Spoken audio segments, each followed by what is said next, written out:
Bonjour rubrique du 6 juin 2017. Les événements du Moyen-Orient n'ont pas impacté les bourses maghrébines qui ont terminé ce début de semaine dans le vert. L'interruption des relations diplomatiques et économiques entre l'Arabie Saoudite, les Émirats, Bahreïn et l'Égypte avec le Qatar est un événement qui va réellement bouleverser la région et qui va certainement alimenter davantage les incertitudes. Alors on revient au marché maghrébin, au marché action maghrébin. L'actualité aujourd'hui concentrée essentiellement sur la place de Tunis, mais on commence par le Mazi qui a terminé la séance du lundi, de ce lundi sur une hausse 0,08%. On est à moins 0,16 depuis le début de l'année, avec d'importants volumes, notamment une transaction de bloc importante sur BCP, sur Banque Centrale Populaire, 1,7 million, plus 6 millions d'actions. Pour ce qui est des variations, des plus importantes variations, a signalé Managem qui a gagné 1,56% et Marsa Maroc 1,09%. Par contre, côté baisse, Saham Maroc a lâché 3,70% et Dar Saad moins 3,43%. Alors pour Tunis, on commence par le marché. Le marché a gagné 0,07%, renforçant ses gains annuels à 4,57%, des volumes importants à plus de 5,6 millions de dinars, dont 3,5 millions sur OneTech, où les étrangers ont acheté à hauteur de 2,4 millions de dinars. Pour ce qui est de l'actualité, Eurocycle, franchissement de seuil de 10% à la baisse par M. Razi, Mourad Razi, le DGA de Eurocycle. Je ne sais pas si c'est un signal à interpréter comme étant un signal, mais le DGA est membre du conseil d'administration, a annoncé un franchissement de seuil, a franchi à la baisse le seuil de 10% du capital de Eurocycle. Alors, a signalé également PGH qui a atteint son plus haut, qui a terminé la séance sur son plus haut historique à 8 dinars 3 au cours de cette première séance de la semaine. Alors, pour rappel, nous sommes à accumuler sur PGH et on pense que le potentiel, grande partie du potentiel fondamental de PGH a été épuisé. Telnet vient de publier ses états financiers définitifs de 2016, confirmant encore une fois la reprise de la croissance de l'activité et le redressement de la performance du groupe. Un chiffre d'affaires de 39 millions en hausse de 2,1% en glissement annuel, un EBITDA de 4,8, en hausse de 50,4%, avec une marge d'EBITDA de 12,34% contre 8,4% au 31/12 2015.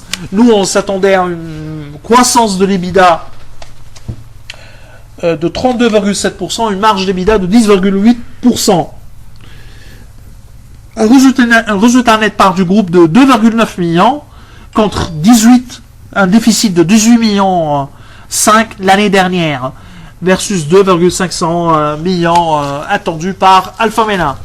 Cette amélioration notable de la rentabilité du groupe ainsi que le retour aux bénéfices était prévisible, ont été attendus par notre modèle. Toutefois, on pense que la vraie reprise est prévue pour 2017. D'ailleurs, notre modèle qui sera actualisé dans les prochains jours devrait être révisé encore une fois à la hausse.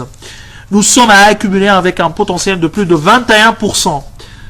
GIF, en revanche, a publié des résultats extrêmement décevants.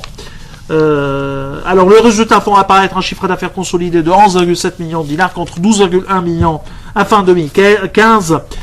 Une baisse de 2,9%.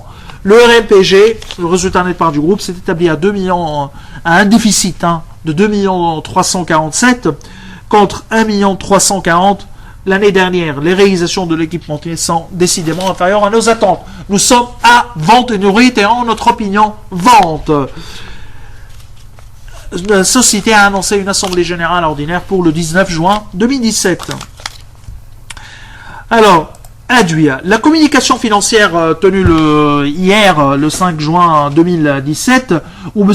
Khalil Ben Ammar, le nouveau directeur général, a évoqué les faits marquants de l'année 2016. Bien évidemment, la forte dépréciation de dinar a fortement pesé sur la rentabilité de la domination de